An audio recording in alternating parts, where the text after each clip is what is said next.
I'm with Lloyd Wallace, Britain's leading aerial skier. Thanks very much for joining us at PlanetSKI, Lloyd. Thanks for having me.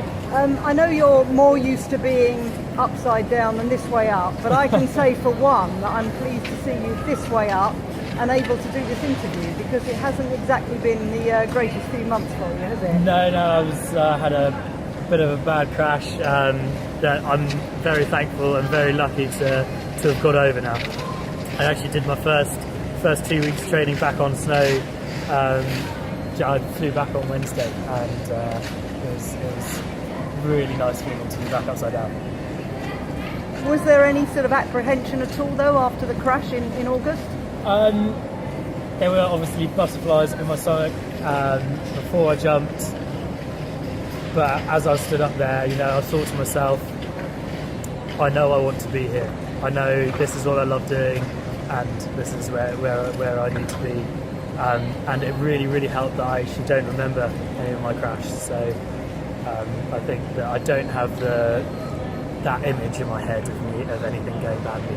I was going to ask you whether you remembered anything at all about it. I mean, what's the last thing you remember and then the next thing you remember? Well, yeah, I don't even remember what I had for dinner the night before, and then I remember just being in the hospital and, my dad being there, my coach coming to see me, my teammates, the boys from the Swiss team coming to see me. But I got told what happened, and I was... Which was what exactly?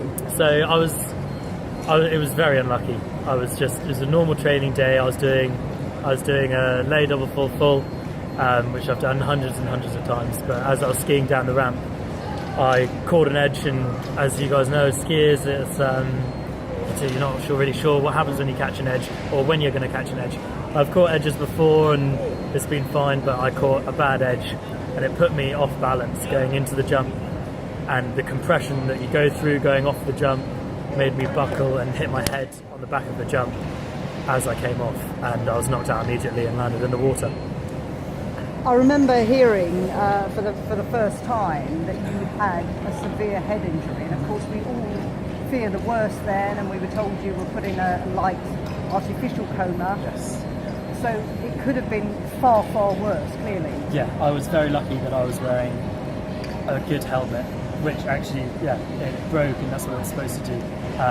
So I was lucky that I was in the right place as well in Switzerland, where the healthcare is amazing, and that there were team doctors all about trying to help and just making sure I was all right.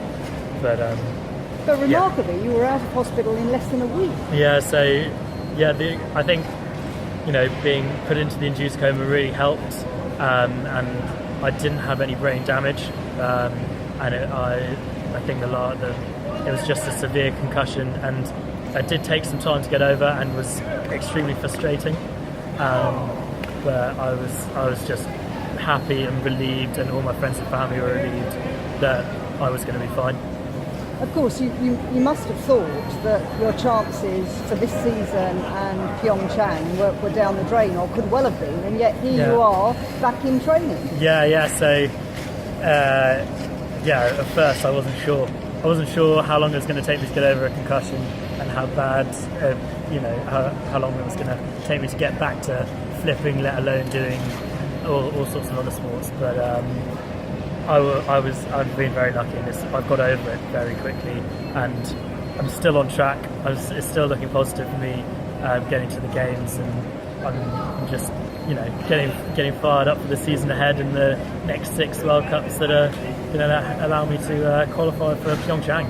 So are you hoping now that this season could be your best yet? Of course, you're a junior World Championships bronze medalist. Yes. And you've got some pretty good results under your belt, but you want to move that one stage up, presumably. Yeah, I'll be trying to get a few more top 10s this season. And I'm going to be happy just to qualify for the Olympics. As you said, coming back from this crash is going to be the main thing, and I'm going to be extremely happy to have qualified. But aerials is a high-risk sport. There's 4 knockout rounds, and if I jump to the best of my ability that I know I can, then it could be who knows what can happen if I end up in the super final. It's anyone's game. Great. Well, I would ask you how you got into it, but of course I know because both your parents were GB aerial skiers, so I suppose you had no chance for it. No, well, yeah. You know, there was always that opportunity that was open to me. But yeah, I went from, I've skied all my life. I was very lucky that my parents always took me skiing, and I did elite level gymnastics until I was 13, and just kind of wanted to combine my skiing and my flipping and all the gymnastics. So you found the perfect discipline. I found the perfect discipline. I found areas. Great. Well, we're absolutely delighted that we're here talking to you and that things are all going well, and very good luck with qualifying for Pyeongchang. Thank you very much. Thanks very much, Lloyd Great Wallace. to see you.